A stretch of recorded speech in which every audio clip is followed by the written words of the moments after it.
नमस्कार, मैं हूं आशीष जौहरी और आप देख रहे हैं आध्यात्मिक दर्पण डिजिटल न्यूज चैनल। एक कदम अध्यात्म की ओर। आध्यात्मिक दर्पण की इस खास एपिसोड में आज हम बात करेंगे मुगल काल की, और मुगल काल में भी हम बात करेंगे इस बात की कि मुगल जेल में हनुमान चालीसा कैसे लिखी गई, क्या है इसका राज और क्या है रहस्य।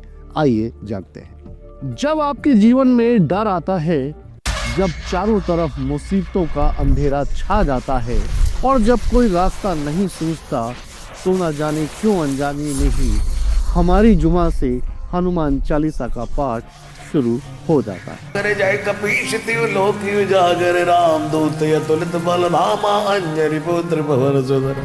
दर्शकों, आज भारत के करोड़ों घरों में ये पाठ शांति के लिए किया जाता है।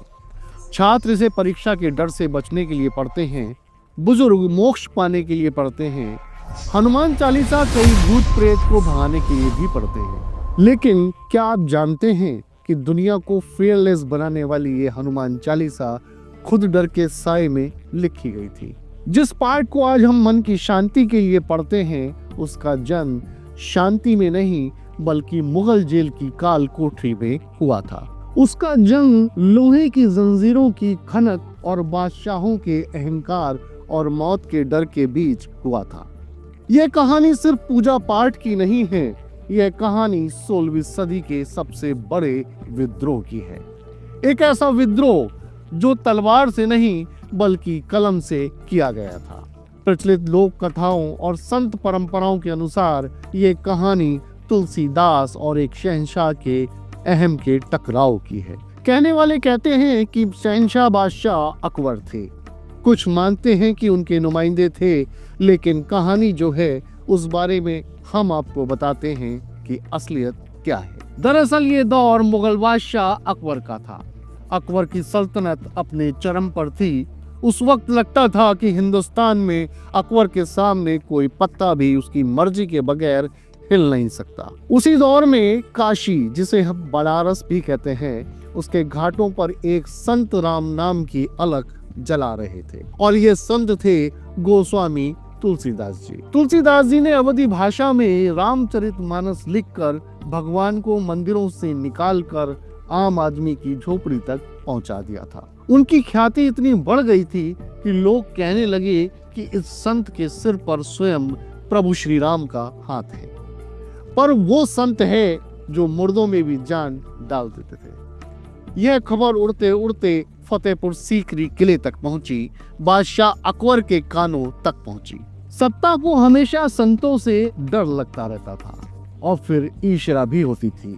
अकबर, जिसे अपनी ताकत पर बहुत गुमान था, उसने सोचा कि अगर कोई जादू इंसान है तो उसे खुदा की इबादत नहीं बल्कि बादशाह की गुलामी करनी चाहिए।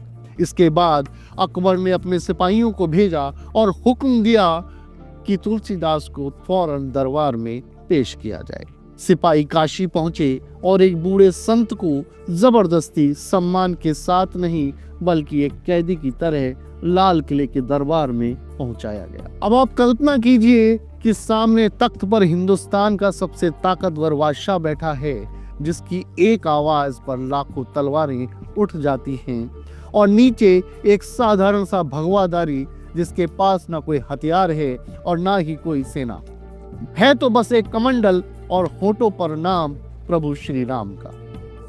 अकबर ने व्यंग भरी मुस्कान के साथ नीचे देखा और कहा, यह सुना है तुम बड़े करिश्मे करते हो, खुदा से बात करते हो। लोग कहते हैं कि तुम मरे हुए को जिंदा कर देते हो। आज हमें भी कोई चमत्कार दिखाओ, हमें भी देखना है कि तुम्हारे राम कितने ताकतवर हैं। इसके बाद दरबार में सन्नाटा छा गया। सभी को लगा कि तुलसीदास जी डर जाएंगे या कोई जादू दिखाने की कोशिश करेंगे, लेकिन तुलसीदास जी ने अकबर की आंखों में आंखें डालकर बड़ी विनम्रता से कहा कि हे राजन, मैं कोई जादूगर नहीं हूँ, मैं कोई मदारी नहीं हूँ जो तमाशा दिखाने लग जाऊं।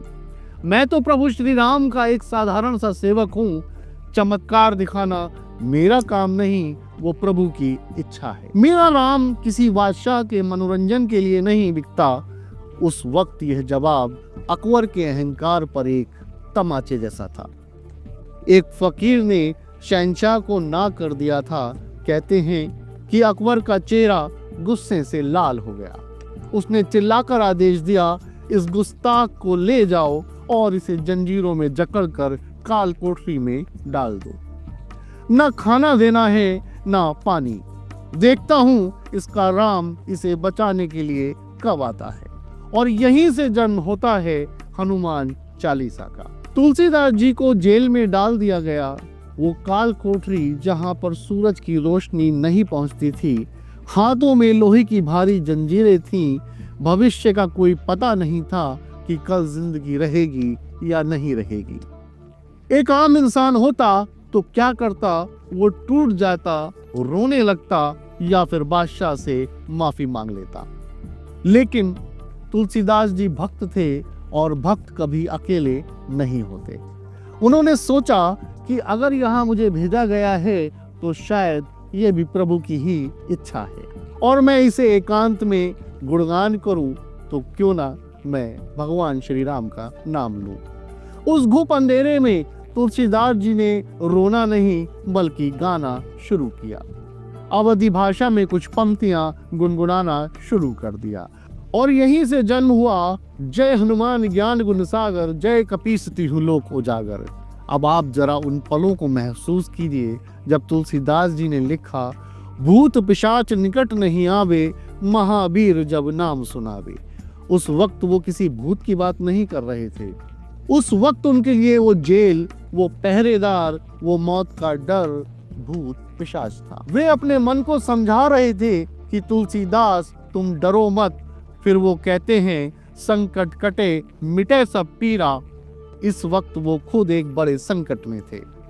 जंजीर के निशान उनकी कलाइयों पर थे, लेकिन विश्वास हनुमान जी पर था। एक एक दिन बीतता गया, एक एक चौपाई जुड़ती गई। कहा जाता है कि यह क्रम लगातार 40 दिनों तक चला।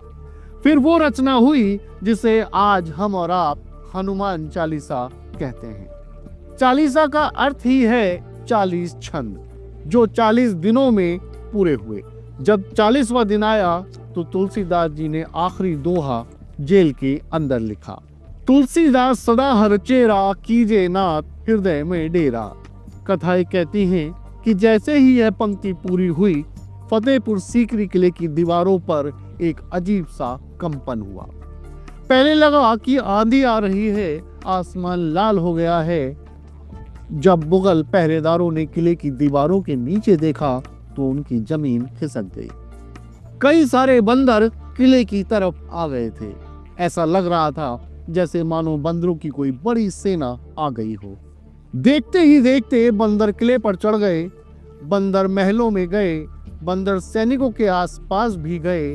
हर कोई हैरान था कि बंदर की फुर्ती के आगे दुनिया की ताकतवर मुगल फौज जो थी बेबस नजर आई। हाहाकार मच गया। वजीर सेनापति जो हैं वो अकबर के पास पहुंचे और बोले, जहांपना बचाइए, यह कुदरती कहर है। बंदरों ने महल घेर लिया है और वो छोड़ नहीं रहे हैं। अकबर को ये समझ में नहीं आया। तभी किसी समझदार मंत्री ने अकबर को याद दिलाया कि हुजूर, यह उस संत की बद्दुआ का असर है। आपने हनुमान जी के भक्त को कैद किया है, आज नहीं छोड़ा तो फिर अनर्थ हो जाएगा।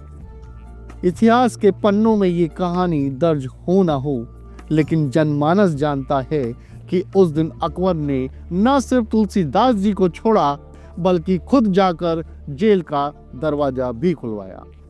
अंदर का दृश्य देखकर मैं बहुत हैरान हो गया। अंदर तुलसीदास जी शांति से मग्न होकर अपना पाठ कर रहे थे। अकबर जंजीर खोलने का हुक्म देता है, उनसे माफी मांगता है और कहता है, महाराज मुझे माफ कर दीजिए, मुझे आपकी ताकत का अंदाजा नहीं था। और जैसे ही तुलसीदास जी को सम्मान के साथ रिहा किया गया, सारे बंदर वहां से चले गए। इस कहानी से हमें क्या सीख मिलती है कि हनुमान चालीसा सिर्फ शब्दों का समूह नहीं, एक मंत्र है, एक सबूत है कि जब सत्ता और अहंकार अपनी हदें पार करती है तो भक्ति कलम तलवार से ज्यादा भारी पड़ती है। अकबर ने सोचा था कि तुलसीदास जी को डरा देगा, लेकिन तुलसीदास जी ने जेल में बैठकर दुनिया को सब सुख लहे तुम्हारी सरना, तुम रक्षक काहू को डरना का मंत्र दिया। जेल की उन दीवारों ने तुलसीदास जी को कैद नहीं किया, बल्कि उन दीवारों के भीतर से आजादी का सबसे बड़ा गीत निकला। इसलिए अगली बार जब आप हनुमान चालीसा पढ़ें तो आप ये याद रखिएगा कि आप सिर्फ पूजा नहीं कर रहे, आप उस विजय गाथा को दोहरा रहे हैं। और वैसे भी अगर हनुमान जी साथ हैं तो फिर डर काहे का। पवन तनय संकट हरन मंगल मूर्ति रूप, राम लखन सीता सहित हृदय बसौ सुरभूप। सियावर रामचंद्र की जय, पवन सुत हनुमान की जय। जय श्री राम, जय जय श्री राम। तो दर्शकों, ये थी वो गाथा जिसे हम सभी सनातन प्रेमियों को याद रखना बहुत जरूरी है, क्योंकि जब जब हमारी जीवा से श्री हनुमान चालीसा का पाठ होगा तब तब ये गाथा दोहराएगी कि किस प्रकार तुलसीदास जी ने एक शहंशाह अकबर को मात दी। अगर आपको हमारी ये पेशकश पसंद आई हो तो आध्यात्मिक दर्पण को लाइक करें, शेयर करें और साथ ही सब्सक्राइब करना ना भूलें। अगली बार फिर होगी आपसे मुलाकात ऐसी ही किसी खास गाथा के साथ। तब तक मुझे आज्ञा दीजिए। नमस्कार।